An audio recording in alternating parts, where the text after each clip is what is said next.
So now, sign in, Abi. So,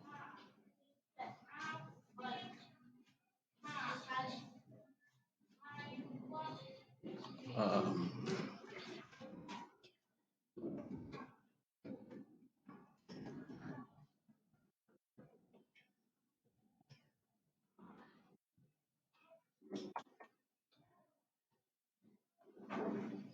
Why to shame be signing information to Visual Studio lẹ́yìn ìgbà téèyàn bá install tán, ó máa require pé kéèyàn sign in, kéèyàn tó lò. with any There is a Microsoft account. okay, Microsoft. It has to be Kéèyàn ní. Microsoft account. Hmm? It has to be Microsoft account. By Okay. Gmail or Yahoo Mail. Possible kó jẹ́ your Microsoft account could be Gmail, but ó ní báyìí máa ń ṣe ṣá, you get? So live.com ni mo lò. So subsequently tí So bá you fẹ́ can ṣe see. ìsìn kò ní béèrè Kò password. ní béèrè yẹn.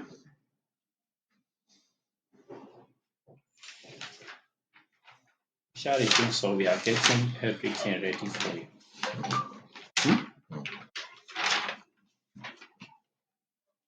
Pé mi náà try tí mo wá jókòó sí látẹ̀kọ̀.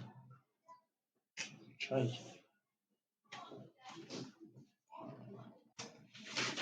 We're getting everything ready for me, okay. So now, it's ready bẹ́ẹ̀. Now, ó nídìí tí mo ṣe ṣí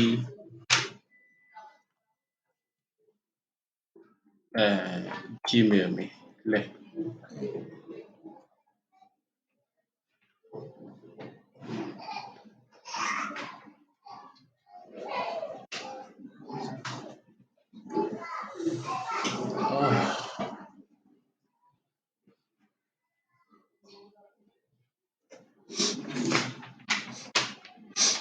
So,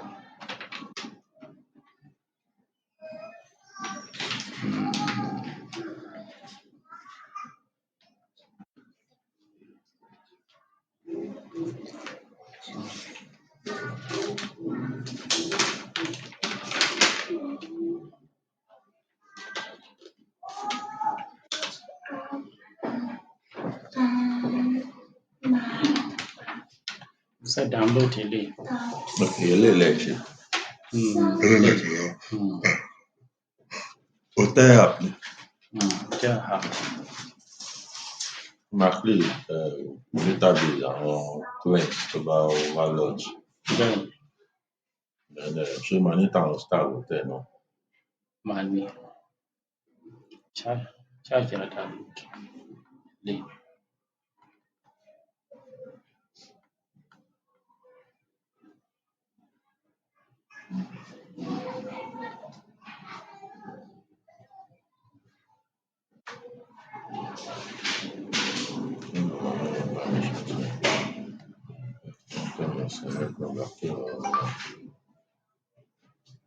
So it's in download.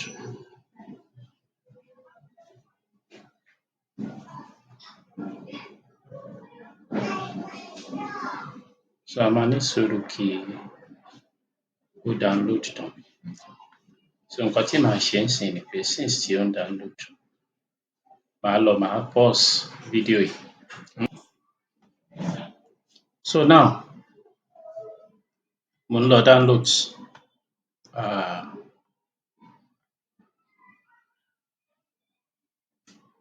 O ní WinRAR lórí machine torí RAR file lélẹ̀ ìṣòro. Kí ni WinRAR lè ṣe fún mi? Audio ni náà. No, WinRAR ó máa fi ń compress àwọn files. .com. Type WinRAR.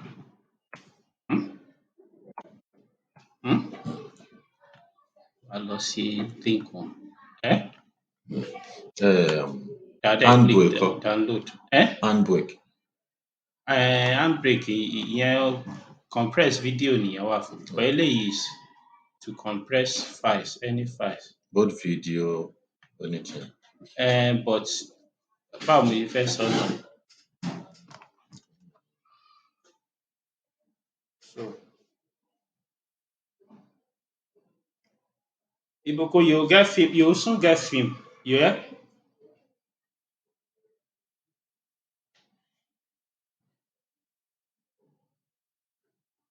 I need to watch my health. Bóyá torí pé mi ì dẹ̀ sùn púpọ̀ lóru dẹ̀ ni. Go get.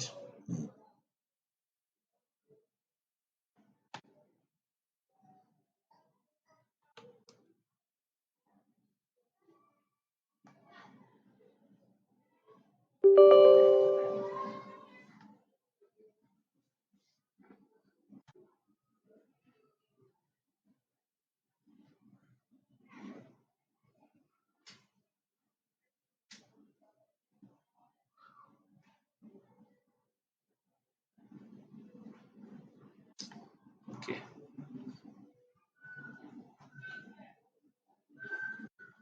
So lẹ́yìn ìgbà tá a install Mira, ó ṣàdédé eléyìí ṣe tán. Right click lórí ẹ̀ sí wá ní extract here. Ó máa extract àwọn files yẹn. So first thing tí mo fẹ́ ká wò ni database query file yìí. Òun ni mo fẹ́ kó pay attention sí. Kí a right click lórí ẹ̀ ká wá ṣe open.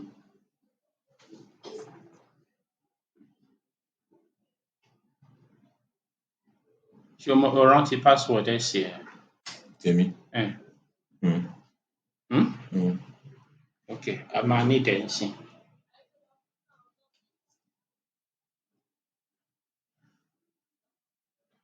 Ṣé ń record lọ again? Dàbẹ̀.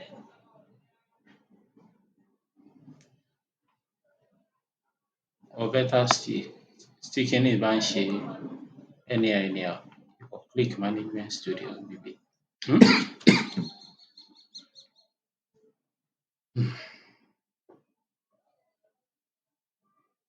So either way management studio ti start. Essay yẹn ni mo fẹ́ ká máa lò. Kí ni essay password? 87. 87. I. Small I àbí? I. Jesus. 87 I Jesus. Small ni gbogbo ẹ̀ náà. 87 I Jesus. The 87 again. 87. Hey. Remember password.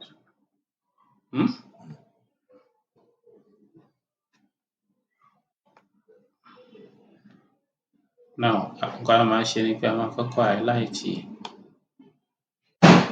ibi bíi báyìí. Use master. Create database. Tell booking app DB.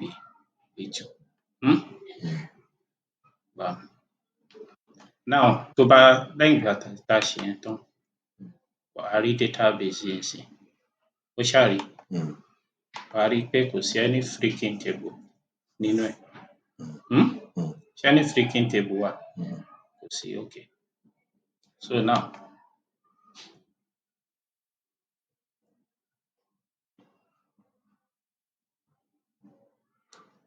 tí kò sí any freaking table.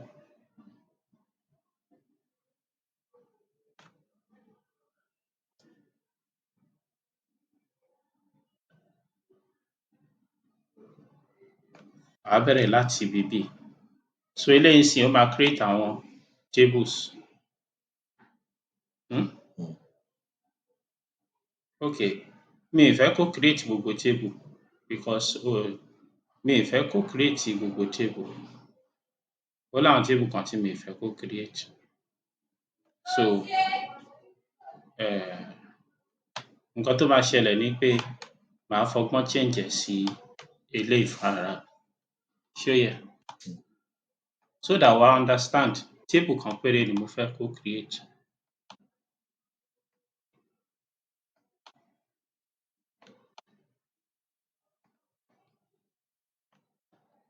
This is the only table tí mo fẹ́ kó create. Màá bẹ̀rẹ̀ sí highlight ẹ̀ láti ibi bí títí dé ibi bí. Well, gbogbo line tí mo highlight yẹn, ó ṣáà rí ibi tí ó fi comment ó ní for table cities. So láti ibi comment yẹn, ó máa ní code fún pé mo fẹ́ create new table tórúkọ ẹ̀ jẹ́ cities, city ID big in the first column, city name, and so on and so forth. Ṣó yé? So now, jẹ́ n click execute. So tó bá lọ sínú ibi bí nsìn, bá right click tó ṣe refresh, ó ṣáà rí cities table. So tó bá right click, tó bá ní select 1000 rows, ó ṣáà rí pé kò sí nǹkan kan bẹ́ẹ̀ àbí? Anything wà ńbẹ̀? Kò sí. Right. So now tí kò sí anything, okay. Now tí kò sí anything bẹ́ẹ̀, the next thing tá a fẹ́ ṣe ni pé a fẹ́ insert àwọn data sínú table yẹn. So jẹ́ n ṣe edit find and find. Ṣé selection mo fẹ́ find? No. Kankan ní current document. Kí ni mò ń wá? Mò ń wá keyword tó jẹ́ insert. So ó ṣáà rí ibi tí insert ti bẹ̀rẹ̀. Okay, so ibi bí mo ti fẹ́ bẹ̀rẹ̀. Ibi set identity insert DBO cities on yẹn. Now insert into cities. Ó máa insert àwọn values sínú cities table. Ó ṣáà rí pé currently kò sí anything nínú cities table. Okay. So títí dé ibi bí. So kí ni ìtumọ̀ set identity insert DBO cities on? Normally, city ID SQL Server ló yẹ kó máa fi 123 sí fún wa. So but for now, a ní pé kí SQL Server kó má fi 123 sí fún wa, páwa la fẹ́ fi 123 sí. Ìtumọ̀ set identity insert on nìyẹn. Ṣé get? So now, àwa bẹ̀rẹ̀ sí fi data sínú city table. Alákọ̀ọ́kọ́ a fi 1 sínú city ID, a fi orúkọ city kan tán pè ní Adéwàníyà sínú city name. Second time a fi 2 sínú city ID, a wá fi Alamadiya sínú city name. O get? On and on. Instead tó fi kọ́ báyìí, why tí kò ṣe jẹ́ insert DBO city, city ID, city name, values, kí gbogbo àwọn values ẹ̀ kọ̀ máa wà lọ́pọ̀ wa máa wà pẹ̀lú comma. As in value into bracket 1, orúkọ city, comma. Values into different. This is another way of doing it. Eléyìí fẹ́ look long. But anyway, it's going to get us the job done. So lẹ́gbàá tá a parí gbogbo ẹ̀, àwa ní pé set identity insert DBO cities off in that okay o, a ti insert àwọn kíní yẹn tá a fẹ́ fi sí, but nísìnyí báyìí SQL Server ìwọ la fẹ́ kó tún máa pa ṣiṣẹ́ pé kó fi nọ́mbà sínú city ID column. Ìtumọ̀ set identity insert city off. In case tẹ́ bá fẹ́ insert nínú app very to get nǹkan tó ṣẹlẹ̀ nìyẹn. So execute. So nísìnyí báyìí, if you now go and ẹ bá ní select 1000 rows, ẹ rí pé data ti wà ńbẹ̀. So now tí yẹn ti ṣẹlẹ̀ now, the next thing ni pé a máa bẹ̀rẹ̀ sí create app wa. Ìbùkún Olúwa, ìwọ dà?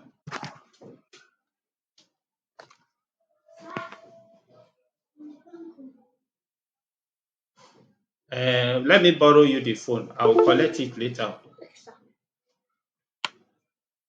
So. Lo data máa lò. But I lo heavily more for now. So, okay, yes, that reminds me. Ìbùkún, bring the phone. We still need to do one more thing.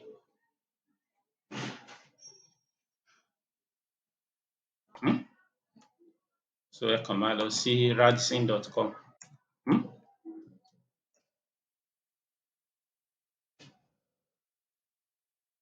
Peterson Blazor Studio la fẹ́ lò fún app. Tẹ́ bá ti gbé ẹ máa rí pé òun gangan náà ń promote lọ́wọ́lọ́wọ́ sí. So ẹ kàn click download now. Ẹ click download. Now ó láwọn question kan tó ń bi yín bíbí. Is RADZEN, I'm an existing RADZEN customer.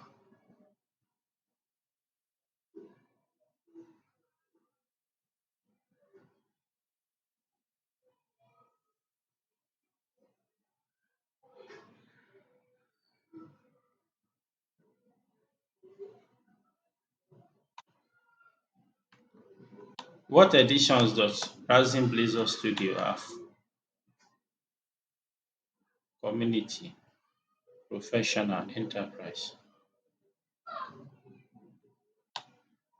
Is the subscription renewal automatic? And so on and so forth.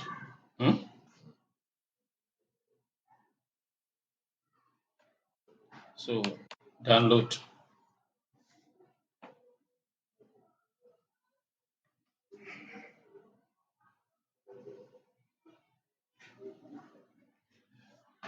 It will come be on standby because you come and collect your phone. You hear?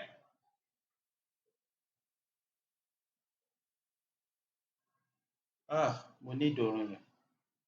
Èmi náà mọ̀ pé mo sùn. Ó kọjá 2 hours. Àbí mo kàn ń sùn lọ ni.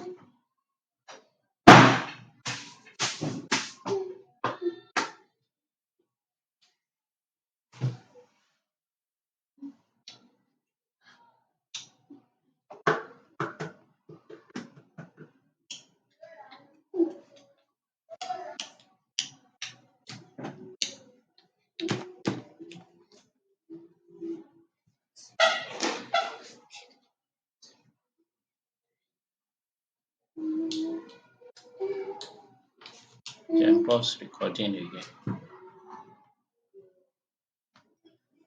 So RADZEN ti download tán. RADZEN Blazor Studio ti download tán. A lọ síbi bí as installer ti download tán. I right click, run as administrator.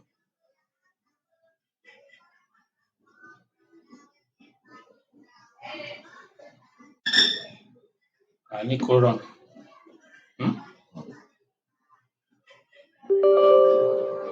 I click yes. I agree. Select anyone who uses this computer. Install.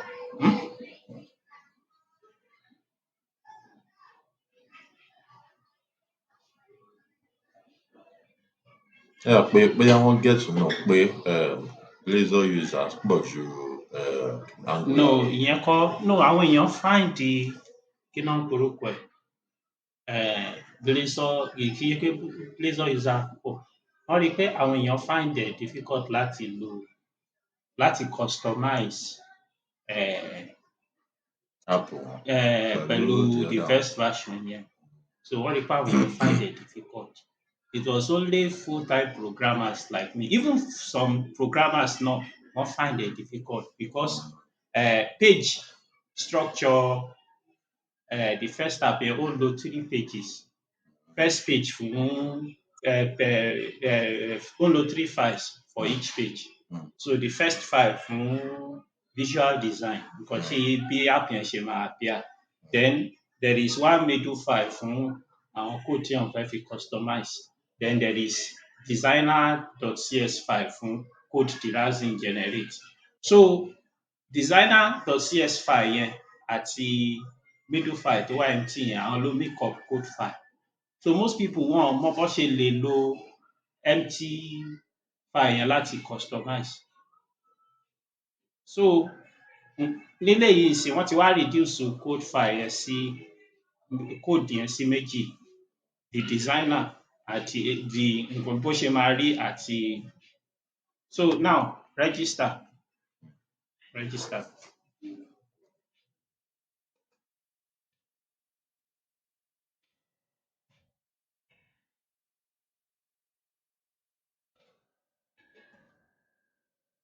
ṣé ìyàwó ẹ̀ wà hàn .com bishop correct ẹ̀yà Fẹ́mi.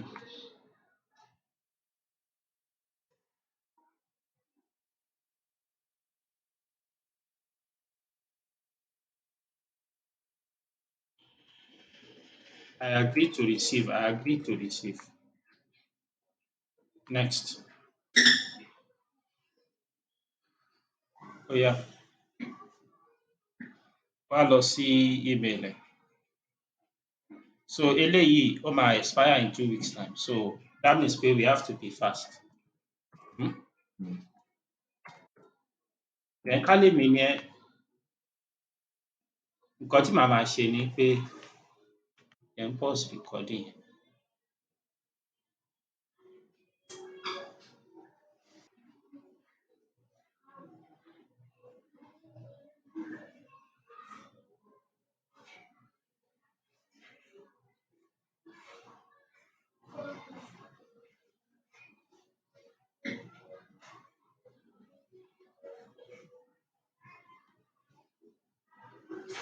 So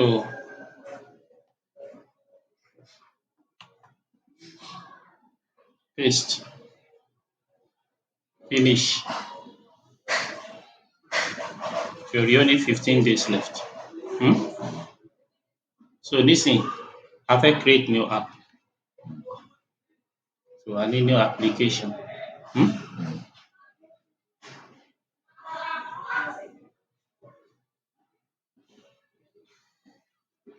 Now Blazor Web Assembly la fẹ́ create.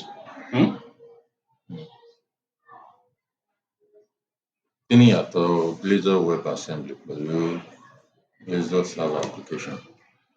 Ǹjẹ́ a pè ní Dolly? Ó ní orúkọ kan tí bọ̀bọ́ ẹ̀ ní pé ó ní ká pè ní Dolly Hotel. So ká pè ní Dolly. Ìyàtọ̀ ẹ̀ ni pé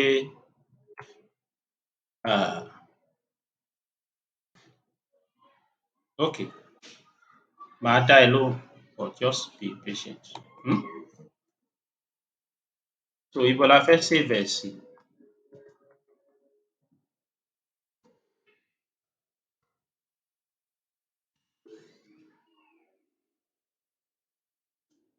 Orí C drive app.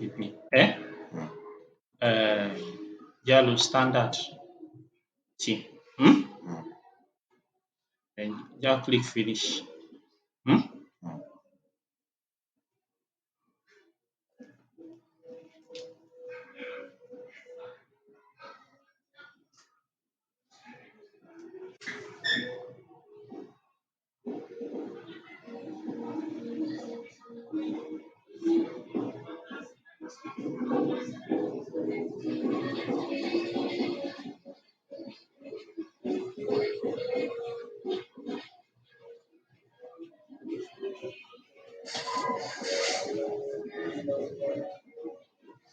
Àwọn days app yìí bá ṣe ń ṣe fún hotel yẹn, ṣé èèyàn lè fi payment menu sí tó jẹ́ pé wọ́n lè sanwó láti orí app wa? Ó possible. So now wo bíbí Dolly Hotel, bá click run.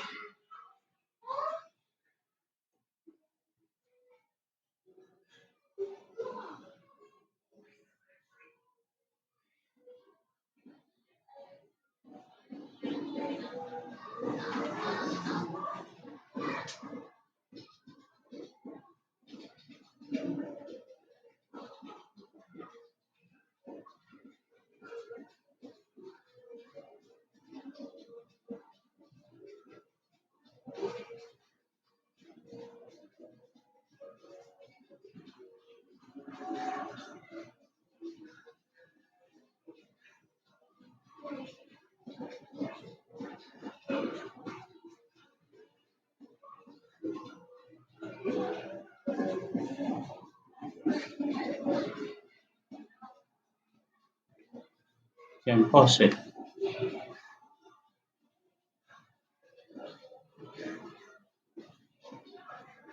So bó ṣe wà. Já Google fún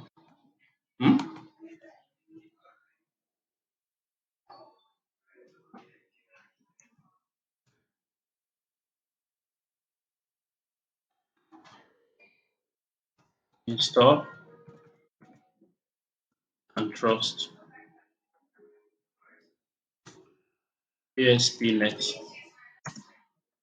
development certificate. So even so ìgbà tèmi resign yẹn inú ẹ̀ dùn pé ẹni tó yé ó takò òun yìí ó ti ń lọ ṣó yẹ all of a sudden èmi wá ní mi lọ mọ́ ṣó get point mi àtìgbà yẹn ó ti wá make life difficult fún mi. So mo rò pé lẹ́yìn now from the way tèmi rí everything sí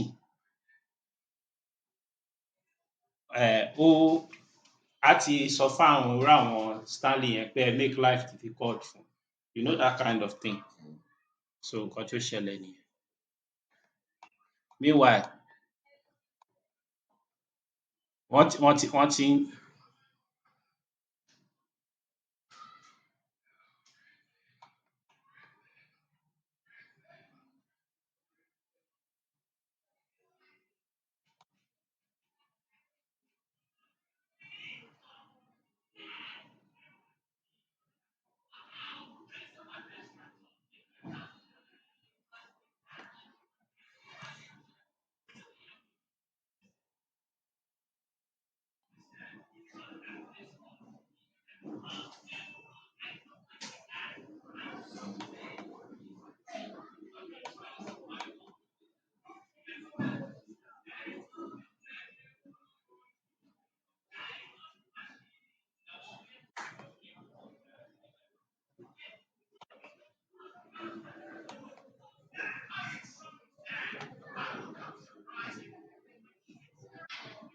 okay.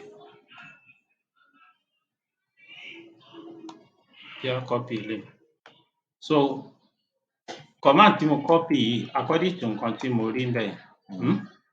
So wọ́n ní ká lo run as administrator. Wọ́n ní tó bá lọ sí orí machine ẹ̀ tí ò bá rí development certificate á create ẹyọ kan. Tó bá rí á sọ fún ẹ pé is already present. So ó ní a valid so ó rí pé ẹyọ kan ti wà ready. So since tẹ́yọ kan yẹn wà ready nǹkan tá a máa ṣe ni pé a need àti trust ẹ̀. So báwo la ṣe fẹ́ trust ẹ̀?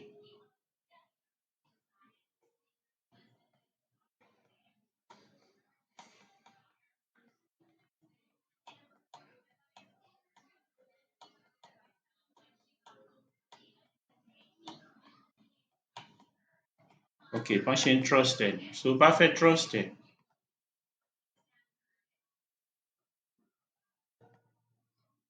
you will run the same command.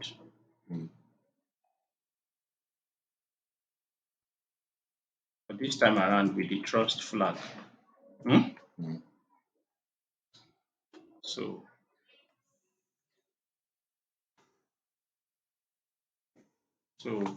já lọ bíbí.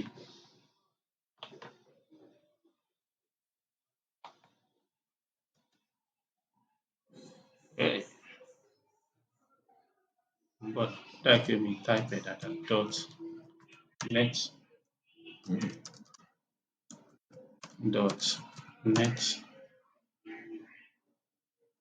dev -sat https -trust nǹkan.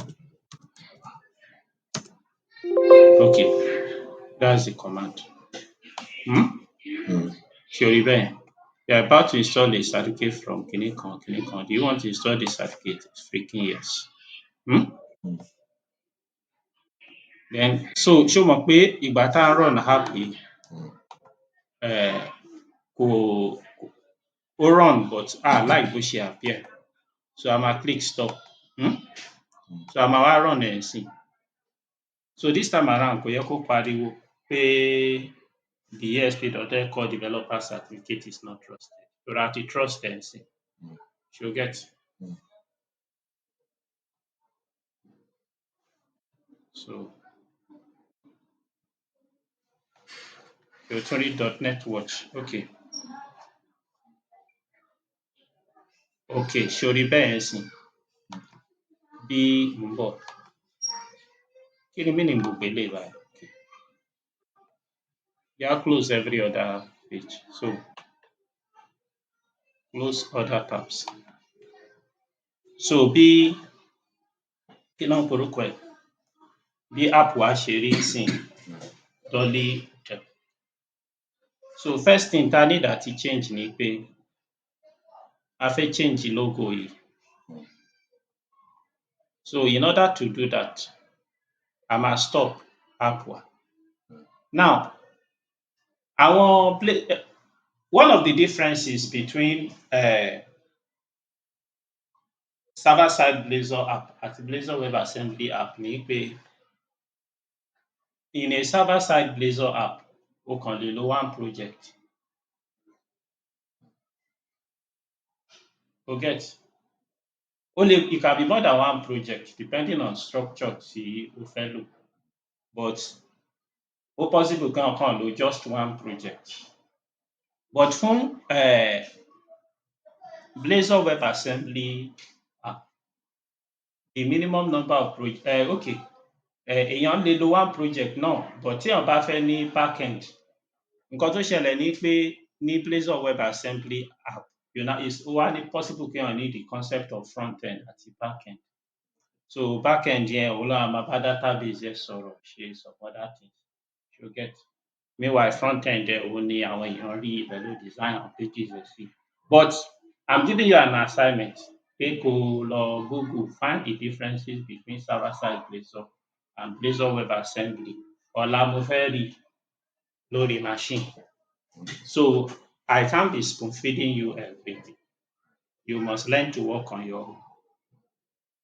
So now, first thing ta fẹ́ ṣe ń sìn ni pé a máa lọ sí shared folder. There are many folders there. Okay, let me explain. The first two ni pé there are two main folders, client and server folder. Client ni frontend, server ni backend. So frontend, which is the client, òun mò ń ṣe ń sìn. There are many folders there. I'll be talking about the folders when I need to work with them. Tí mi bá need àti ṣiṣẹ́ pẹ̀lú any freaking folder, mi ò ní sọ̀rọ̀ lórí. So the first folder tí mo fẹ́ lọ ṣiṣẹ́ lórí òun ni shared folder. And now nínú shared folder yìí there is a file called MainLayout. Kí ni iṣẹ́ MainLayout yìí?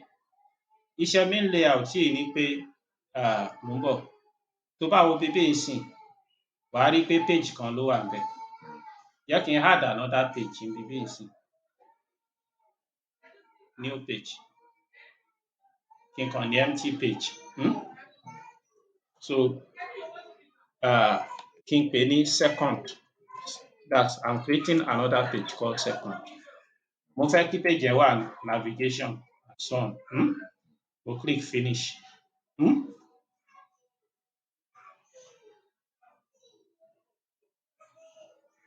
So ó ti create page kan tó jẹ́ second empty page ni. So tí n bá run iṣẹ́ mi ń sìn. Tí n bá run iṣẹ́ mi, wo nǹkan tó máa ṣẹlẹ̀.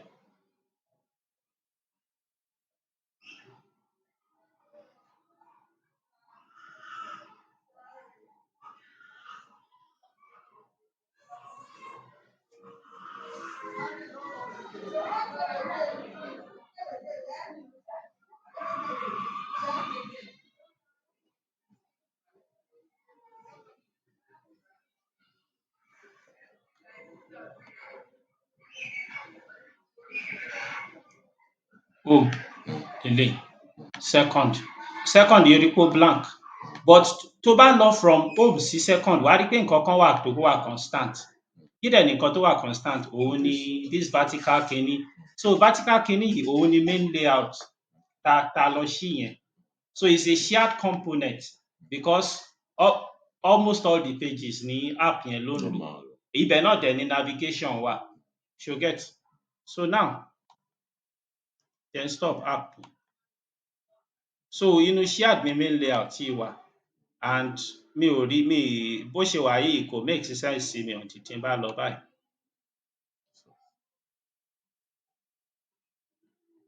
Mò ń wá logo, ṣó mọ̀ pé ara nǹkan tí a rí bẹ́ẹ̀ ni logo RADZEN. So mò ń wá ibi tí logo yẹn wà. Ó máa jẹ́ image file, img. Logo file yẹn ni. Mo fẹ́ replace logo RADZEN yẹn pẹ̀lú logo tí Imaya yẹn fún mi. Now ṣó mọ̀ pé a download project kan, èyí tí mo ṣe tẹ́lẹ̀tẹ́lẹ̀, òun ni. So logo tí Imaya yẹn fún mi ó wà nínú client. Client folder, ó ṣáà frontend ní client, mo ti explain fún ẹ. So ó dàbí pé ó wà ní www root images. Logo yẹn ni. So jẹ́ n copy logo yẹn. Màá copy logo yẹn sí. So màá wá lọ ṣí project tí àwa ń ṣe ń sìn. Kí ló kọ project à ń ṣe? Dolly Hotel. Àbí màá ṣí client òun náà. Màá lọ sí www root. Màá lọ sí images. Kí ni màá ṣe? Orí ẹ̀ wà ńbẹ̀. Màá paste Imaya yẹn síbẹ̀. Okay. So bá ti wá paste Imaya yẹn síbẹ̀, màá wá change eléyìí sí, ṣé PNG nìyẹn? We need to confirm. Mo ń bọ̀ sí Dolly Hotel client www root hotel logo mo ń bọ̀. Yára click alọ properties. Okay, PNG lórúkọ Imaya ní extension Imaya náà. So nǹkan tó kàn máa ṣe é síbi bí ni pé wàá kàn change orúkọ Imaya yìí láti logo.png sí kíni? Hotel logo.png. Then tó bá ti ṣe yẹn tán, má gbàgbé láti ṣe save all. So tá a bá ṣe run nísìn, kí ló máa ṣẹlẹ̀? That's the next question.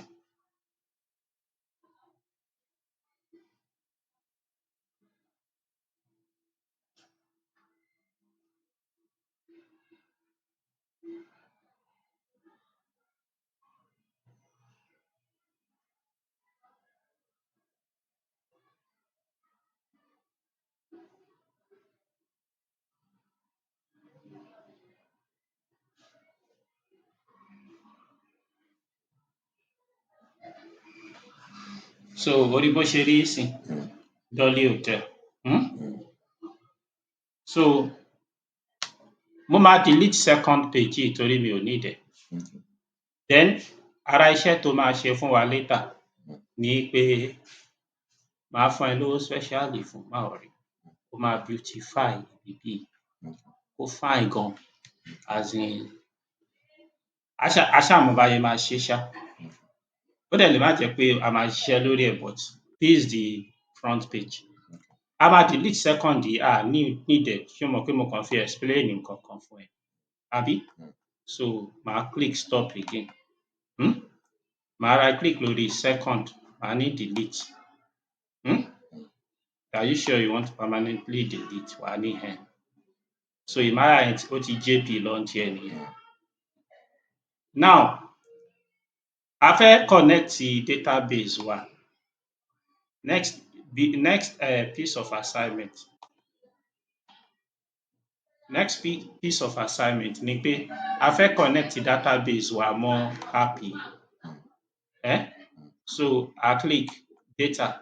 Nínú the other one yẹn, àti ìbẹ̀rẹ̀ ni a ti máa ń connect database. A connect náà almost at the ìbẹ̀rẹ̀ náà lélẹ̀. So in fact, bí o bá ṣe pé o ní kí n explain nǹkan kan, that would have been what I would have done next. So nísìnyí báyìí, a fẹ́ connect database wa. So create a new database connection. Kí a gba next. Now, orúkọ server wa. Orúkọ server wa.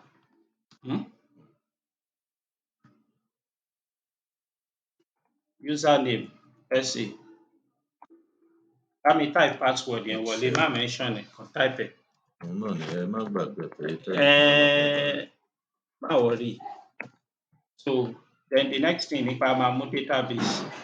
So eléyìí la fẹ́ lò. So now, next lẹ́yìn ìgbà tá a ṣe yẹn, the next thing tá a máa ṣe ni pé a máa click next.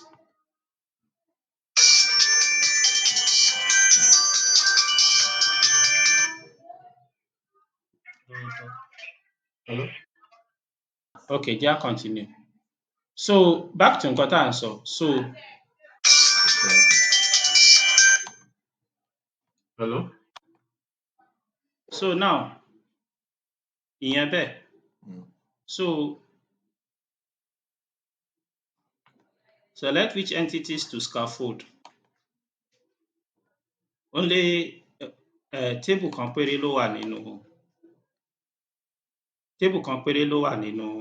kí náà porúkọ ẹ̀. In a database, which is cities. Now configuration data access layer. Orúkọ tí RADZEN Blazor Studio propose pé òun fẹ́ fún data access layer wà nílé. Nǹkan tí mò ń sọ, so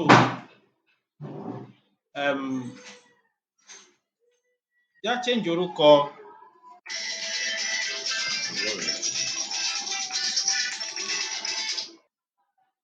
So now, bó ṣe ń sọ kí bọ̀bọ́ yẹn tó pè, so a máa change orúkọ data access layer yìí. Dá change ẹ̀ sí ConData. It's just orúkọ tá a fẹ́ fún data access layer wa. Then a máa fi gbogbo àwọn options méjì tó kù yìí lẹ̀. Then a fẹ́ enable optimistic concurrency. So lẹ́yìn a máa click next.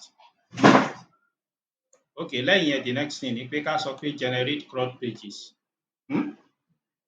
So and there are different page styles níbi bí. But já lo eléyìí. So já click next. So a fẹ́ generate fún city. City nìkan ni the only entity tó wà ní database wa right now. So a ṣe export to Excel, a ṣe search as we type. Then já ṣe enable reload. Then ká ṣe double click to edit. So now the next thing tá a máa ṣe ni pé já change date format sí bd/mm/yyyy. Then ká click finish.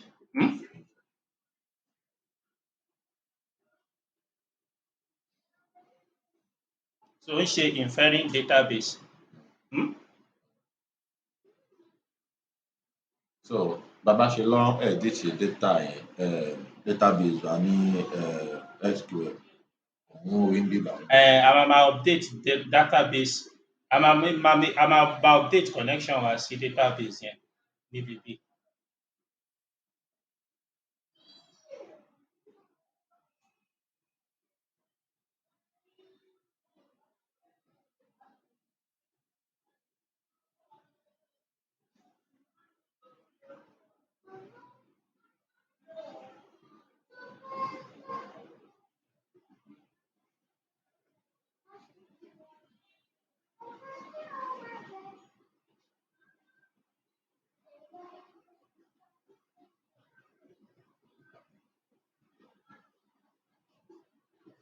Ìbùkún, is it ice cream? Okay, don't worry. Okay, sorry, it's not. It's film. I thought it's ice cream truck that is passing by, so that we could get you one.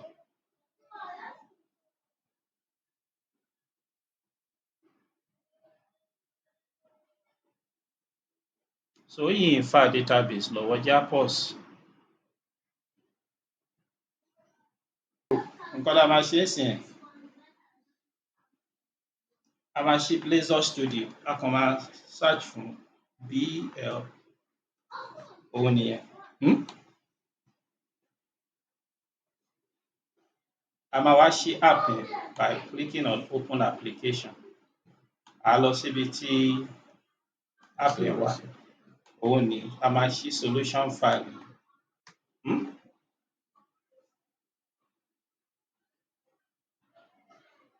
So ó ń ṣe open application lọ́wọ́. So why to open?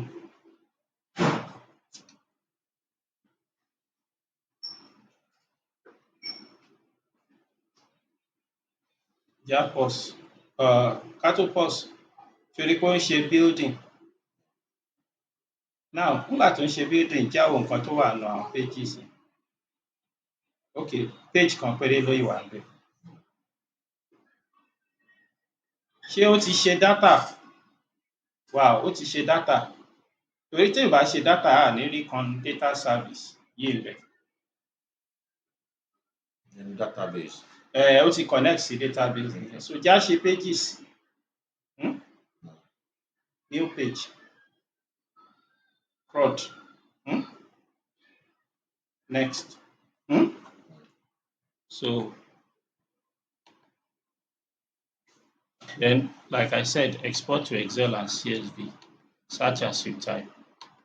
Enable reload on optimistic concurrency. Double click to edit. Then, já ṣe pd /mm/YYY. Is it necessary the MN in capital letter? Yeah, well, format ta fẹ́ lò nìyẹn. Ok, nǹkan tá fẹ́ kó ṣe ó ti ṣe finally bíbí.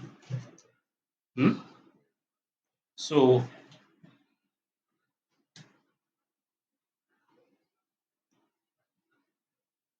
ó put àwọn nǹkan kan tó ń pè ní Etag síbẹ̀. Ọ̀já run ẹ̀ náà. Bí a tẹ̀ run app wa káwọ́ bó ṣe máa rí. Then a máa correct àwọn error àwọn Etag yẹn later.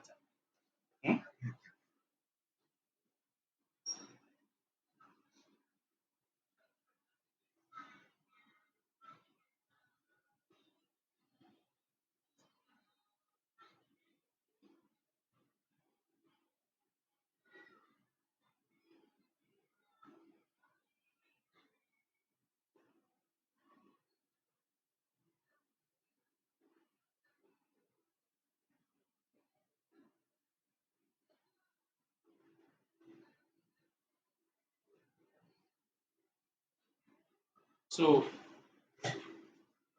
nǹkan tó wà ń bẹ̀ a ní home, second, cities. Tó bá click cities, ó throw error, a máa correct yẹn. Tá bá lọ sí second, ó máa sọ fún ẹ pé page not found. Why? A ti delete second. So kí la máa ṣe? A kàn máa click stop. So tá bá ti click stop, the next thing tá máa ṣe ni pé a máa lọ sí shared folder, kìíní yẹn, a máa ṣí MainLayout yẹn. Then a máa lọ source, design la wà nísìnyí, jẹ́ a lọ source. So a lọ source, a fẹ́ yọ líǹkì second yẹn kúrò. Òun nìyẹn, then a máa ṣe file save all. Now tá ti yọ líǹkì second yẹn kúrò, the next thing tá máa ṣe ni pé a máa open application yìí ní Visual Studio. Ṣó yẹ? A máa open ẹ̀ ní Visual Studio. So a máa lọ sí folder tó wà. Folder tó wà ní Dolly Hotel. So wàá right click lórí ẹ̀, wàá dẹ̀ ní open with Microsoft Visual Studio.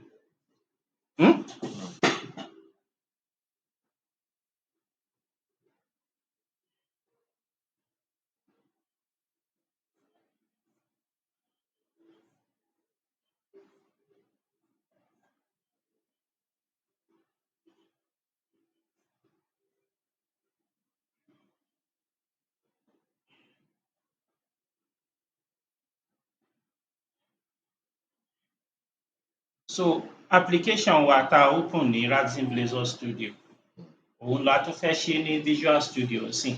So any change tá bá ṣe ní Visual Studio, ó máa appear ní nínú Blazor Studio. Any change tá bá ṣe ní Blazor Studio, tá bá save ẹ̀, òun náà máa appear ní Visual Studio. Ṣorí pé ìgbà tá ṣe nínú Visual Studio, ó show pé project méjìlá ní. A ní client project. So client project yẹn òun ní frontend. Then a ní server project yẹn òun ní backend. So yeah, so RADZEN ó enable ẹ láti ṣiṣẹ́ as a full stack developer. So full stack developer ni pé òun ṣiṣẹ́ iwájú, ó dẹ̀ tún ṣe ẹ̀yìn, that's òun ṣe frontend, ó tún ṣe backend. So now já sí front-end project wa ṣó yẹ. So front-end project wa ibẹ̀ ni pages wà, and tó bá rántí lẹ́ẹ̀kan cities pages yẹn ó laná. So já sí cities pages. Tó bá wo cities pages wàá rí pé city page yẹn Razor file ni, Razor component file ni. Wàá rí pé tó bá expand ẹ̀ ní Solution Explorer, wàá rí pé ó ní two files. The design file òun ni cities.razor, then the code file òun ni cities.razor.cs. So wàá rí pé wàá rí pé the razor.cs file ó jọ C#, àbí? Then tó bá wo cities.razor file ó jọ HTML, àbí? So cities.razor ni something like the HTML file. You get, as .razor will need the code behind. So now, já hide ibi bí. So first thing first, mi ò fẹ́, there is this column called Etag, mi ò fẹ́. So màá yọ kúrò. Ṣé o follow? Màá ṣe Ctrl+S láti save. Then CTID yìí mo fẹ́ kí orúkọ ẹ̀ kó jẹ́, header ẹ̀ kó jẹ́ CTID. Ìgbà tá a run, wàá rí pé space wà between I àti D yẹn. So then màá lọ sí file, màá lọ sí mo ń bọ̀ kò tí appear ni. So màá lọ file, màá lọ save. Then ìyẹn bẹ́ẹ̀. Then the next thing ni the code behind gangan.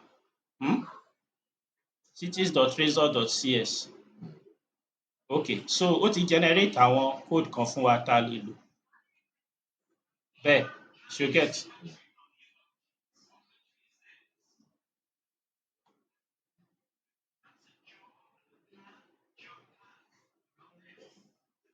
So but ká tó ṣe eléyìí, okay, mi ò fẹ́ kó search by Etag yìí. Ó get? So màá yọ all contains yìí. Ó get? Màá yọ Etag yẹn.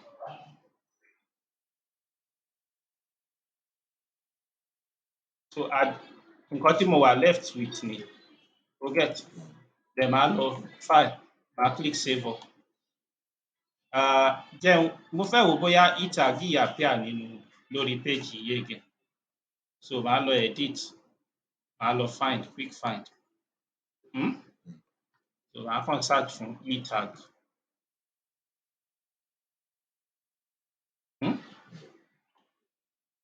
Kò appear mọ́. Okay, fine. Now, já run ní iṣẹ́ wa, ká wo bó ṣe rí. Again.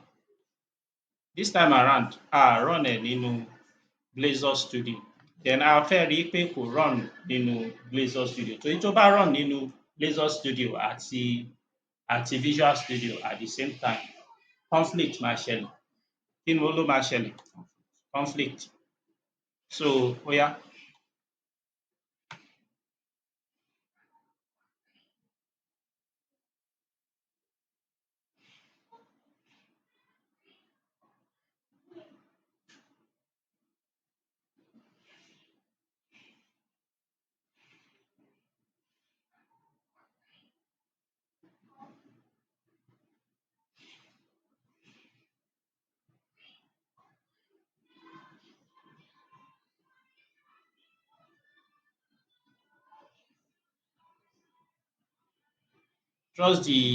We like to trust the IS Express SSL certificate. Yes. Yes. So, ó ti fẹ́ run. Wá wo bóun ṣe start títí ẹ̀. Irú àwọn message tó ń rí nínú Blazor Studio yẹn very soon wàá bẹ̀rẹ̀ sí rí níbí náà. So,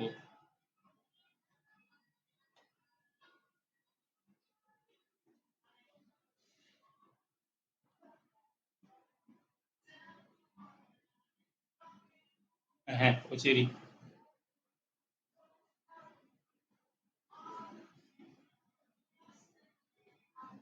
Gbàgàm.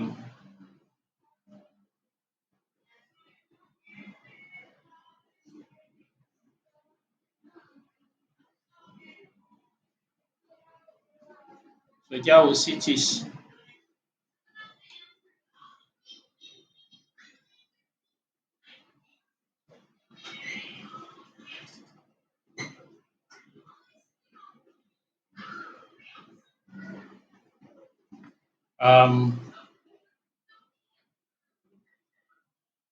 Okay, ó ti load àwọn cities this time around. Àbí? Já add tó bá click add city wàá rí pé Etag wà ńbẹ̀ náà. Now, já click cancel. Já stop app wa. Now, já lọ sí Solution Explorer. This time around, a fẹ́ lọ sínú Backend Project, which is the server project. Now, já lọ sínú Models. Já wo city. There is this entity called city. Kí ni JSON ignore condition fún Etag yìí? Mo fẹ́ change JSON ignore condition ẹ̀ sí when writing null to JSON.ignore condition dot always. But já wo nǹkan tí gbogbo ẹ̀ tiẹ̀ jẹ́ náà. Never. Property is always when writing default. When writing null. Jẹ́ n ṣe sí always. Kò jẹ́ kí n save. Ṣé ò ń gbọ́? Now tí mo change ẹ̀ sí JSON ignore condition dot always. Now the next thing tá fẹ́ ṣe ni pé a máa wá lọ sí pages yẹn again. Okay, sorry, backend la wà yìí. Já lọ frontend. So frontend òun ni client project. Add city.razor. Àbí?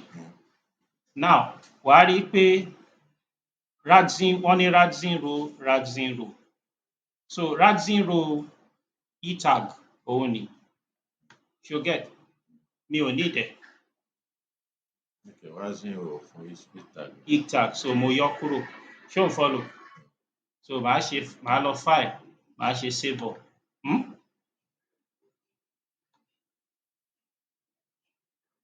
So edit. RADZEN row edit page lélẹ̀, mi ò need ẹ̀.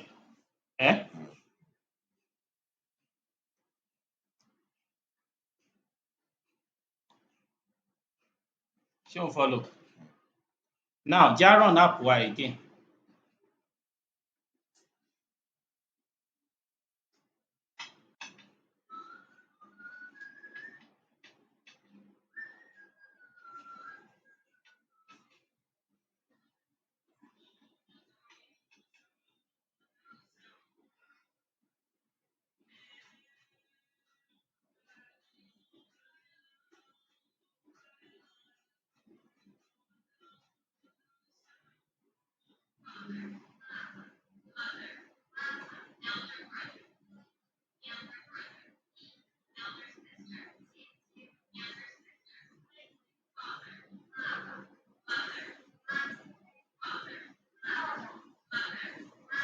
So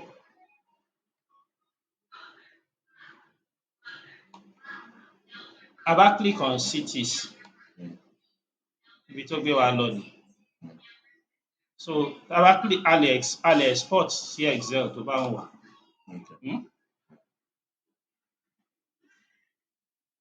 Ṣé máa load Excel fún wa?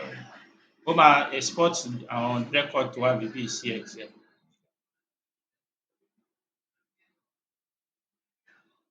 Sorry. Download complete. Tó bá ṣí, òun nìyẹn. O lè export sí CSV náà tó bá wù ẹ́. So já add.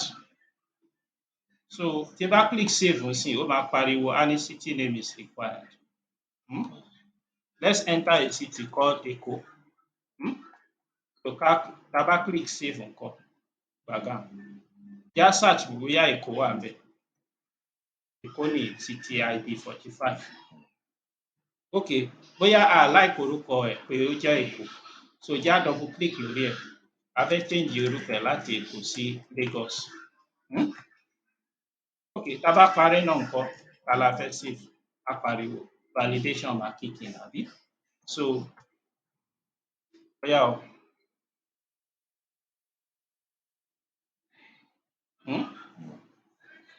So tó bá search fún Lagos nsìn ńkọ́.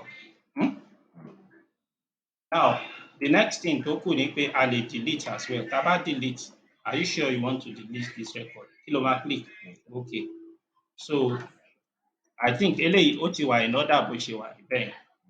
Now the next thing tá a fẹ́ ṣe ni pé a fẹ́ implement authentication fún app wa.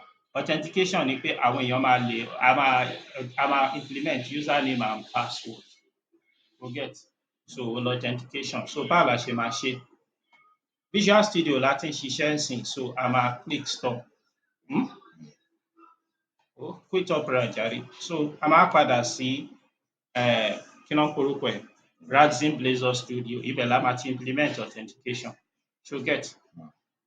Ibẹ̀ la máa ti ṣe kéde. So ibẹ̀ la máa ti implement authentication.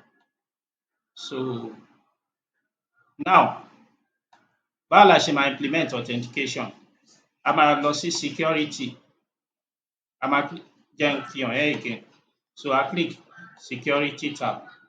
Now currently RADZEN Blazor Studio ó support 3 different types of security. Ó support ASP.NET Core Identity, Azure AD, so Azure Active Directory, Azure AD. Ó dẹ̀ support login via Windows Security. So a máa select a máa mú ASP.NET Core Identity. So a fẹ́ kí user kó lè register. A fẹ́ kí user lè reset password. Email server máa jẹ́ smtp.gmail.com. As ọ̀tọ̀ fi ń send the email ní Gmail, settings tó fi ń send email. Okay, so I will send the emails. Yeah. Bẹ́ẹ̀ni, something like that. Automatic. Well, so ká ní bí a sọ pé Gmail SMTP settings. Email SMTP settings. So tá a bá wo Gmail SMTP settings.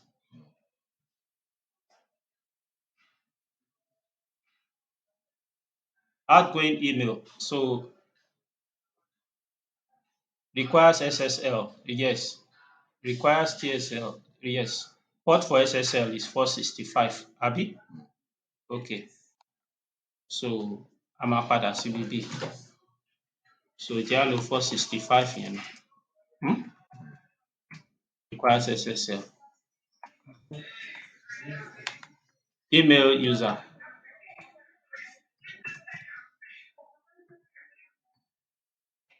Email user. The username account tó máa send email. Mo fẹ́ ká pause video. Torí mo fẹ́ enter password. So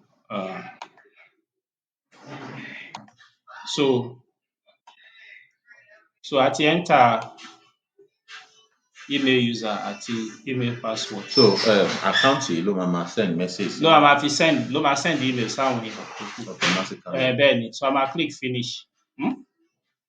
So à ń add security lọ́wọ́lọ́wọ́ báyìí. Ṣé o follow?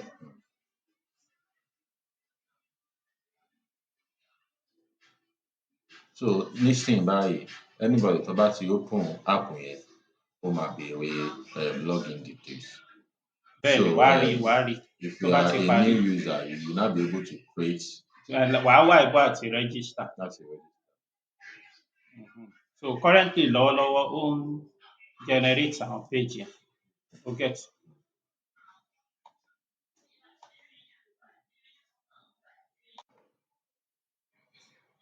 So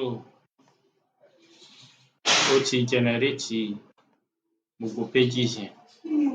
So jẹ́ á wo àwọn nǹkan tó ṣe, àwọn pages tó generate. Ó generate page láti add row, ó generate page láti add user, ó generate page láti list row, ó generate page láti list users, edit and so on. Then services ńkọ́? So tá bá wo services, ó generate authentication state provider, ó generate security service. So ó generate gbogbo eléyìí. Ó lóun ti ready, jẹ́ á run.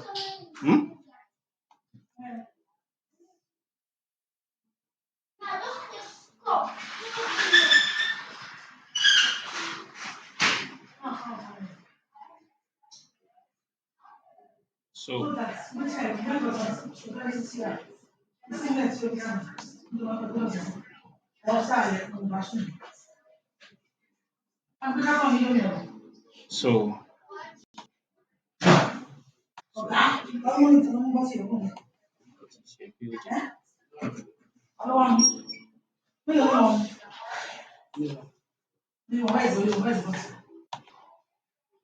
ṣó rí pé ìgbà tá a run app wa báyìí nǹkan báyìí ló fún wa. Ayì láwọn changes kan tá a máa ṣe níbí o. A máa change logo yìí, then a máa change eléyìí sí welcome to Dolly Hotel. Okay. So just stop app wa.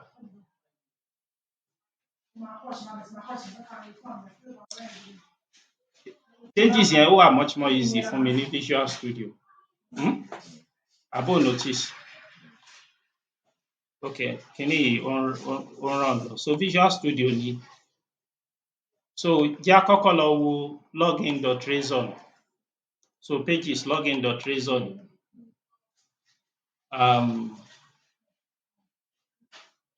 Ṣé anything wà ńbẹ̀? Image. Extraction. No, ó ní nǹkan tí mo wò. Login ilé. Okay, jẹ́ á wo. Then login yìí ó ń lo layout kan. Ó ṣáà rántí MainLayout lẹ́ẹ̀kan. So layout tí login ń lò òun ni LoginLayout. Tí n bá ṣí cities tá a ṣe lẹ́ẹ̀kan yẹn, wàá rí pé layout tóun ń lò ó yàtọ̀. Layout tí cities ń lò, okay, wọn ò kọ sí ibí, but layout tóun ń lò is that MainLayout. Ṣó ti yé? So although wọn ò kọ síbẹ̀. So layout tí login ń lò is LoginLayout. So jẹ́ á lọ ṣí LoginLayout yẹn. Under shared folder lòun náà wà nínú frontend project. Ṣó ti yé? So bá ṣí shared, wàá rí LoginLayout ni.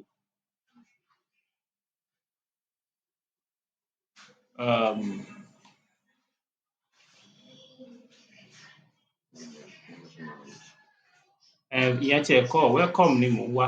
Mò ń wá ibi tí welcome wà. Okay, òun ni. Ṣé o rí welcome? Jẹ́ á jẹ́ kó tóbi díẹ̀ sí. Ṣé o ti rí welcome? So jẹ́ á change ẹ̀ sí welcome to Dolly Hotel. Don't follow.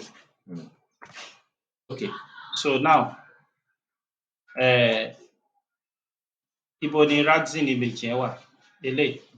So a kàn máa change orúkọ ẹ̀ sí images.hotel logo.png.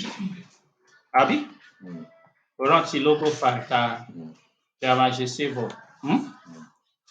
Then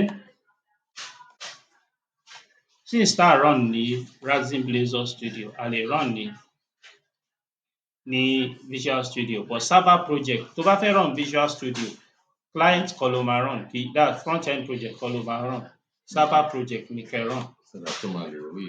Nǹkan tó ṣẹlẹ̀ ni pé client project yẹn ó rely lórí server project for it to run.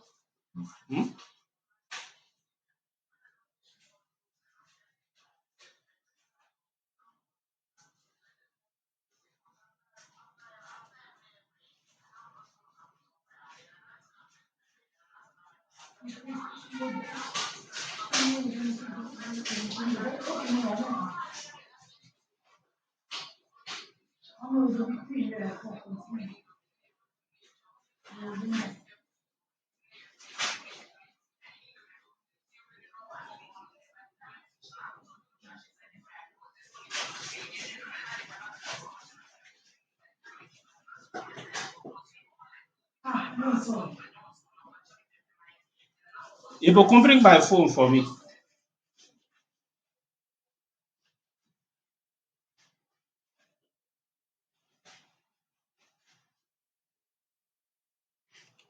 So, Shodipo Sherisi, welcome to Dolly Hotel. Later on, mo mọ̀ pé ìwọ good jù mí lọ ní graphics, a lè improve lórí graphic. Ṣo get? So, now, já tiẹ̀ login káwò. Mo ń bọ̀. Hello? Yeah. So, back to nǹkan tá à ń sọ. So, back to nǹkan tá à ń sọ.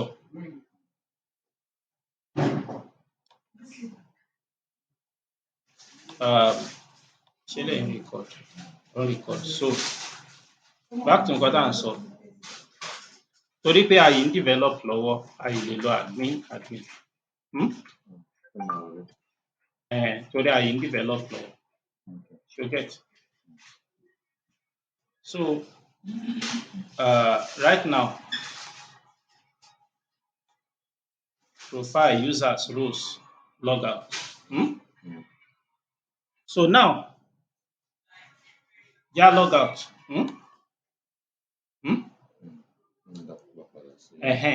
Tí wọ́n bá fẹ́ sign up nísìnyí, tí wọ́n bá fẹ́ sign up, tó bá click sign up, àwọn fields tó yí kíní máa present ní email, password àti confirm password. Now, a fẹ́ add the first name, last name àti mobile number sí. Bẹ́ẹ̀ni, so tá bá ti add àwọn yẹn sí, àwọn yẹn la máa fi close the lesson lẹ́yìn. Then a máa continue lọ́la from where we stopped. So a máa close iṣẹ́ àti lesson lẹ́yìn pẹ̀lú ẹ̀. So now, báwo la ṣe lè add first name, last name àti mobile number sí eléyìí? Sí sign up page. Sí sign up page. Ẹ ṣé, báwo la ṣe lè ṣe? Please, who is playing music there? Lower your music o. Ó mọ̀ nǹkan tá a máa ṣe ń sìn ni pé a máa já lọ sí RADZEN.com. Bẹ́ẹ̀ni, RADZEN.com. So, a máa lọ sí ó dà pé a máa lọ sí products. So, já lọ sí RADZEN Studio.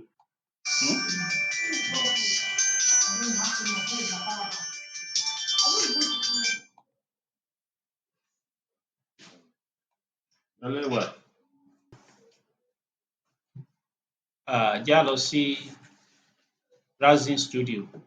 So, ṣé o mọ̀ pé RADZEN Studio la wà ń sìn? Lọ documentation. So, documentation wà fún Blazor, ó wà fún Angular. But Blazor documentation la need.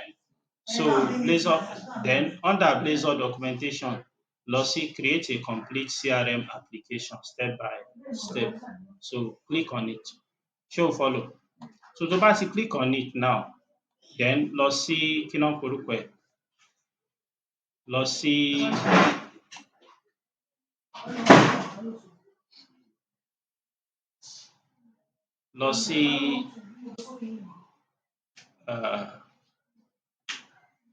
mo ń bọ̀ náà, jáwé ilé customize security. So, customize security yẹn la máa lò, guide yẹn la máa lò. Torí nǹkan tá a fẹ́ ṣe in actual fact, technically a fẹ́ extend ESP.NET user stable. Okay, that reminds me. Ṣé o rántí pé nísìnyí báyìí a ti generate àwọn pages fún login, username and password, but ibo là ń store àwọn username and password yẹn sí? Inú table wo? ṣó get inú table wo là ń store wọn sí. So a fẹ́ ráwọn tables tá à ń store àwọn eruku yẹn sí. Okay, now nínú table yẹn sì láti orí SQL ṣé a lè add column wọn from that SQL tó dẹ̀ máa reflect lórí. That's not the standard way of doing it. So standard way of doing it òun ni pé a máa extend the identity user class wa. Technically nǹkan tó ń pè nìyẹn, a máa extend ẹ̀. So tá a bá ti extend ẹ̀, tá a add properties sí, a máa wá run nǹkan tó ń pè ní migration. So tá a bá ti run nǹkan tó ń pè ní migration yìí, so data everything is fine. So database wa nìyí, tá a bá wo tables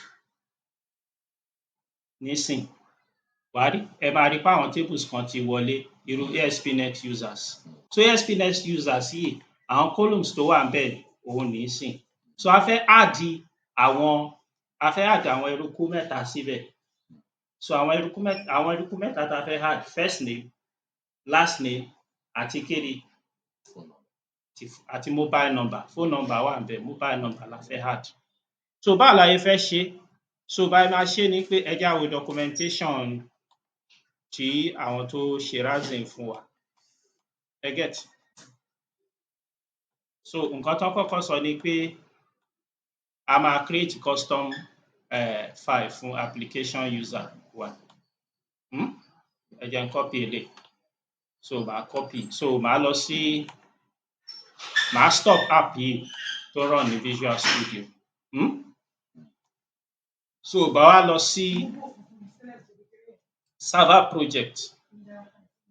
So nígbà tí mo lọ sí server project, màá ṣí models. Under models, ẹ lè rí ApplicationUser tí RADZEN generate fún wa. So a máa right click lórí models folder yẹn. A máa right click lórí ẹ̀. A máa wá click add. A máa wá click class. So ó ń load template lọ́wọ́. So orúkọ class yẹn máa jẹ́ ApplicationUser.custom.cs. Ṣé ẹ̀ ń follow? Then a máa click add. So a máa sọ pé class yìí pé partial class ni. Ìtumọ̀ pé partial class ni pé à ń define class yẹn in more than one place. Right now, tẹ́ bá wo Solution Explorer, à ń define ApplicationUser class ní two files. File ApplicationUser.csv àti custom.csv that add. So now, it's time to now create those properties that need. Ṣé get? So prop, a máa tẹ tab. Ó ní kí ló porúkọ ẹ̀, kíní lòun. Sorry, ó ní integer lòun, àbí? Wá a fẹ́ kó jẹ́ integer, a máa change it sí string. Then ẹ jẹ́ á change it sí nullable string. That's tó allow náà. Okay, kó máa allow náà. Question mark yẹn ni pé kó allow náà. Ṣé má jẹ́ kó allow náà? Because I need phone. No, nǹkan tó ṣẹlẹ̀ ni pé a fẹ́ extend table. So tá a bá jẹ́ kó allow náà ló máa give error. So a máa jẹ́ kó allow náà ní backend, wá ní jẹ́ kó allow náà ní frontend. So nísìnyí báyìí,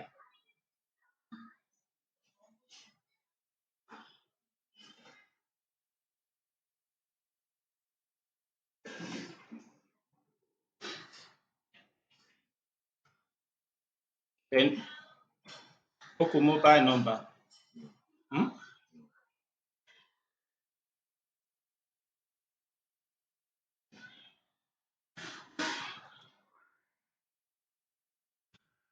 Then follow. So a ti define àwọn properties mẹ́tẹ̀ẹ̀ta tá a fẹ́ add.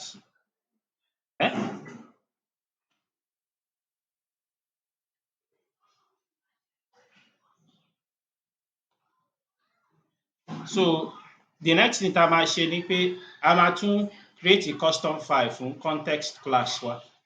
So context class wa ibo lòun wà? tá a bá lọ Solution Explorer, context class file wa ó wà nínú data folder, ó ní ConDataContext. So a kàn máa right click lórí data folder, a máa click add, a máa sọ pé class. So a máa note orúkọ eléyìí dáadáa, ṣé get? Orúkọ yẹn a gbọ́dọ̀ jẹ́ kó correspond. So ConDataContext dot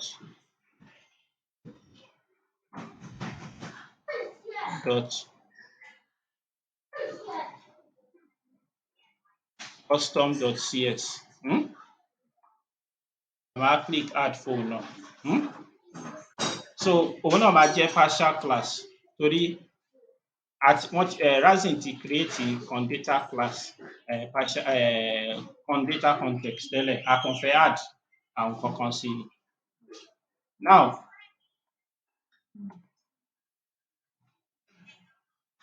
a máa create this method nínú class tá a define. Ṣé ń follow? So that's on model creating method yìí. Then so nísìnyí báyìí nígbà tá a paste Visual Studio ti add àwọn necessary namespace. So ApplicationUser class yìí is from dolly.hotel.server.models namespace. Then to table is a method from Microsoft Identity Framework. Now ó yìí ní kankan tá a máa ṣe é sìn. A máa right click lórí server project yẹn. Ó ní package kan tá a máa install, because ṣé rí gbogbo àwọn kinní tẹ́ ẹ̀ rí yìí, package reference, àwọn package tí application wa lò òun ná list síbi bí. So mo need another package mo fẹ́ fi run migration, get? So màá right click lórí kinní yẹn, màá ní manage NuGet packages.